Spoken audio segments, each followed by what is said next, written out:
শুরুতেই জানিয়ে দিব, মহান মিত্র কাতারের ইস্যুতে ইসরায়েলকে সতর্ক থাকতে বললেন ট্রাম্প। জানিয়ে দিব, ইসরায়েলি অবরোধ ভাঙতে গাজার উদ্দেশ্যে তিউনিসীয় জাহাজ। এরপর রয়েছে গো ব্যাক মোদি স্লোগানে উত্তাল মণিপুর। সর্বশেষ থাকছে উচ্ছৃঙ্খল ইসরায়েলকে রুখতে মুসলিম বিশ্বের ঐক্যবদ্ধ পদক্ষেপ জরুরি। মহান মিত্র কাতারের ইস্যুতে ইসরায়েলকে সতর্ক থাকতে বললেন ট্রাম্প। সম্প্রতি কাতারের দোহায় হামাস নেতাদের লক্ষ্য করে হামলা চালায় ইসরায়েলি সেনাবাহিনী। এর জেরে বিশ্বব্যাপী নিন্দার ঝড় বইছে। এমনকি এ হামলার সমালোচনা করেছেন ইসরায়েলের পরম মিত্র মার্কিন প্রেসিডেন্ট ডোনাল্ড ট্রাম্প। এবার কাতার ইস্যুতে তেল আবিবকে আরও সতর্ক হতে পরামর্শ দিয়েছেন তিনি। খবর টাইমস অফ ইসরায়েলের। স্থানীয় সময় রোববার 14 সেপ্টেম্বর নিউ জার্সির মরিসটাউন বিমানবন্দরে জানায় মার্কিন প্রেসিডেন্ট বলেন, কাতার ঘিরে ইসরায়েলকে খুব সতর্ক হতে হবে। ট্রাম্পের কাছে এক সাংবাদিক জানতে চান, গত সপ্তাহে কাতারের দোহায় হামাস নেতাদের ওপর ইসরায়েলের হামলা নিয়ে প্রধানমন্ত্রী বেনিয়ামিন নেতানিয়াহুর প্রতি কোনো বার্তা আছে কিনা। জবাবে তিনি বলেন, আমার বার্তা হলো তাদের খুব সতর্ক হতে হবে। হামাসের ব্যাপারে কিছু করতেই হবে, কিন্তু কাতার মার্কিন সরকারের মহান মিত্র। শুক্রবার 12 সেপ্টেম্বর নিউ ইয়র্কে কাতারের প্রধানমন্ত্রী শেখ মোহাম্মদ বিন আব্দুর রহমান আল থানির সঙ্গে নৈশভোজ করেন ট্রাম্প। ওই সময় তিনি কাতারের প্রধানমন্ত্রীকে চমৎকার মানুষ বলে আখ্যা দেন। এদিকে আকাশসীমা লঙ্ঘন করে দোহায় ইসরায়েলের ক্ষেপণাস্ত্র হামলার প্রতিক্রিয়া জানাতে কাতারের পাশে দাঁড়িয়েছে আরব ও মুসলিম বিশ্ব। কাতারের প্রতি বৃহত্তর সমর্থনের অংশ হিসাবে রোববার দোহায় শুরু হয়েছে আরব মুসলিম বিশ্বের সেনাদের শীর্ষ সম্মেলন। সম্মেলনে আরব রাষ্ট্রগুলো বর্বর ইসরায়েলি হামলার নিন্দা জানিয়েছে এবং কাতারের সার্বভৌমত্ব রক্ষার জন্য যে আইনগত পদক্ষেপ নেবে তার সমর্থন করেছে। কাতারের প্রধানমন্ত্রী বলেন, এই আক্রমণের বিরুদ্ধে কঠোর ও দৃঢ় পদক্ষেপ নিতে হবে। তিনি আরও বলেন, ইসরায়েলি সরকার একের পর এক প্রস্তাব প্রত্যাখ্যান করে চলেছে। ইচ্ছাকৃতভাবে এই অঞ্চলের জনগণের, যার মধ্যে তাদের নিজস্ব জনগণও রয়েছে, মুখোমুখি যুদ্ধের পরিধি আরও বিস্তৃত করছে এবং এটি একটি ষড়যন্ত্রের ঝুঁকির মুখে ফেলছে।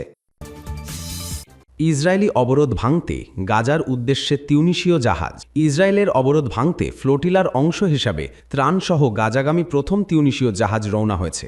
রাজধানী তিউনিসের উত্তরে লা গুলেট থেকে রোববার 14 সেপ্টেম্বর জাহাজটি যাত্রা শুরু করে, যা ইসরায়েলি অবরোধের মুখে ফ্লোটিলায় অংশ নেওয়া আন্তর্জাতিক জাহাজগুলোর সঙ্গে যোগ দিতে যাচ্ছে। সংগঠনকারীরা জানিয়েছেন, জাহাজটিতে 5 জন কর্মী ছিলেন, যার মধ্যে তিউনিসিয়ান শিল্পী মোহাম্মেদ আমিন হামজাউইও রয়েছেন। এটি ম্যাগরেবের গ্লোবাল সমুদ্র ফ্লোটিলার অংশ হিসাবে প্রথম তিউনিসিয়ান জাহাজ। এই ফ্লোটিলায় মোট 23টি উত্তর আফ্রিকান এবং 22টি বিদেশি জাহাজ অংশ নিচ্ছে। রোববার 14 সেপ্টেম্বর তিউনিসিয়ার বিজারাটে বন্দর থেকে 3টি স্পেনিশ জাহাজও রওনা হয়েছে, যা বৃহত্তর ফ্লোটিলার সঙ্গে যোগ দিতে চলেছে। সংগঠনকারীদের তথ্য অনুযায়ী বর্তমানে প্রায় 50টি জাহাজ 47টি দেশের অংশগ্রহণকারীদের সঙ্গে তিউনিসিয়ান বন্দরে একত্রিত হয়েছে। ফ্লোটিলায় পার্লামেন্ট সদস্য, শিল্পী এবং বিভিন্ন রাজনৈতিক ব্যক্তি অংশ নিচ্ছেন, যারা ইউরোপ, দক্ষিণ আমেরিকা, মার্কিন যুক্তরাষ্ট্র, পাকিস্তান, ভারত ও মালয়েশিয়া থেকে আগত। এই উদ্যোগের প্রস্তুতি শুরু হয় গত মাসে।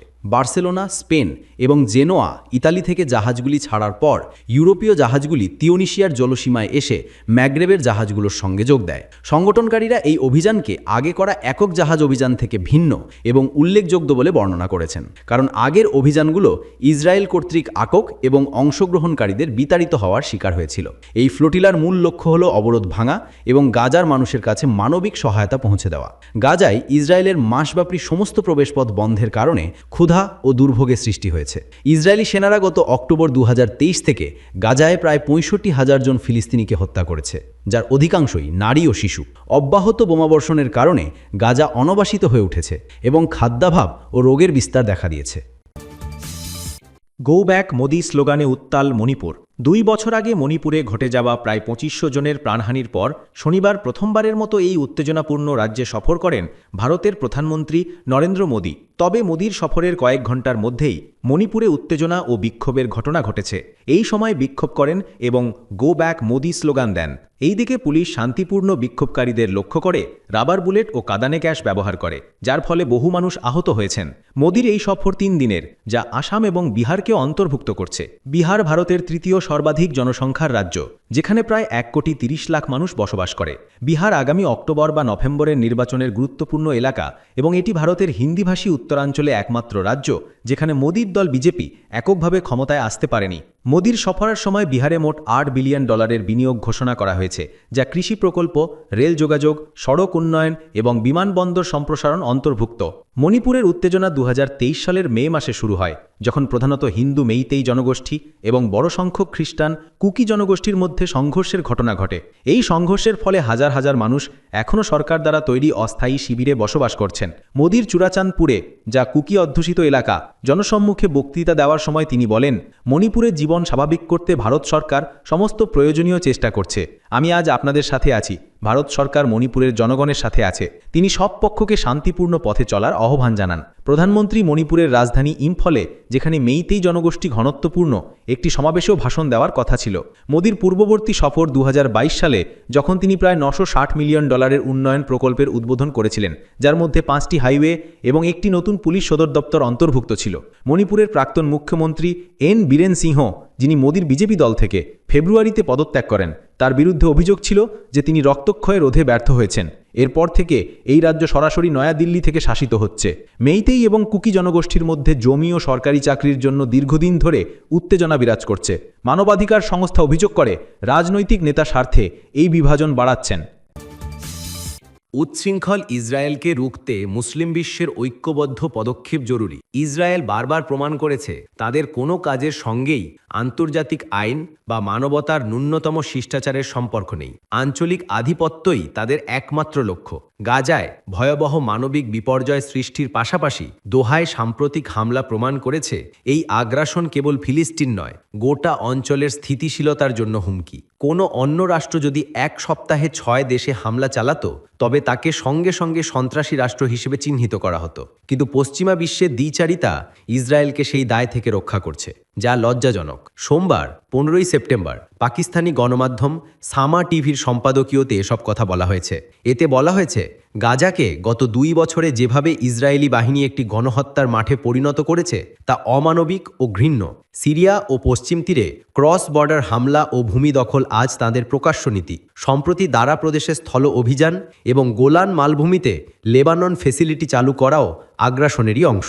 কিন্তু বিশ্ব সম্প্রদায়ের তীব্র প্রতিক্রিয়া শুরু হলো কেবল দোহায় হামলার পর। এরই মধ্যে সৌদি আরব ও সংযুক্ত আরব আমিরাত আব্রাহাম চুক্তি ছিন্ন করার কথা বলছে। তুরস্ক আকাশপথ ও সমুদ্র বন্দর বন্ধ করে দিয়েছে ইসরায়েলের জন্য। যদিও এসব পদক্ষেপ ইতিবাচক, তবে যথেষ্ট নয়। যেহেতু বিশ্ব শক্তিগুলো ইসরায়েলের বিরুদ্ধে এখনই কঠোর অবস্থান নেবে বলে মনে হচ্ছে না, তাই মুসলিম দেশগুলোকেই কার্যকর উদ্যোগ নিতে হবে। 57 রাষ্ট্রের সংগঠন OIC একটি অপ্রযুক্ত শক্তি, যা প্রয়োগ করার এখনই সময়। দোহায় অনুষ্ঠিতব্য জরুরি আরব ইসলামিক সম্মেলন এই ঐক্যকে নতুন মাত্রা দিতে পারে। বিশেষ করে পাকিস্তানকে দায়িত্বশীল রাষ্ট্র হিসেবে নেতৃত্ব দিতে হবে। প্রধানমন্ত্রী শাহবাজ শরীফ দোহা সম্মেলনে যোগ দিচ্ছেন। তার মনে রাখতে হবে, ইসলামাবাদের কণ্ঠস্বর মুসলিম বিশ্বে গুরুত্ব বহন করে। এখন সময় এসেছে মুসলিম বিশ্ব ইসরায়েলের সঙ্গে সব ধরনের স্বাভাবিকীকরণ চুক্তি স্থগিত করুক এবং জাতিসংঘে 1967 সালের সীমারেখার ভিত্তিতে ফিলিস্তিনি রাষ্ট্র প্রতিষ্ঠার প্রস্তাব নতুন করে তুলুক। একই সঙ্গে ইসরায়েলি কর্মকর্তা ও কোম্পানির ওপর লক্ষ্যভিত্তিক নিষেধাজ্ঞা আরোপ করতে হবে, যাতে দখলদারিত্ব ও যুদ্ধাপরাধ থেকে আর্থিক লাভ বন্ধ হয়। পাকিস্তানের উচিত বর্জন, বিনিয়োগ প্রত্যাহার ও নিষেধাজ্ঞা আন্দোলনকে জোরদার করা, জাতিসংঘ নিরাপত্তা পরিষদে ইসরায়েলকে দায়ী করা এবং IAEA এর মাধ্যমে ইসরায়েলের পরমাণু কর্মসূচি পরিদর্শনের দাবি জানানো। মুসলিম দেশগুলোকে এখন এমন একটি ঐক্যবদ্ধ অবস্থান নিতে হবে, যা কূটনৈতিক চাপের পাশাপাশি মানবিক নেতৃত্ব প্রদর্শন করবে। অর্ধেক পদক্ষেপ নেওয়ার সময় শেষ। দুনিয়াকে এখন কঠোর ভাষায় জানাতে হবে, উচ্ছৃঙ্খল ইসরায়েলকে শৃঙ্খলায় আনা জরুরি।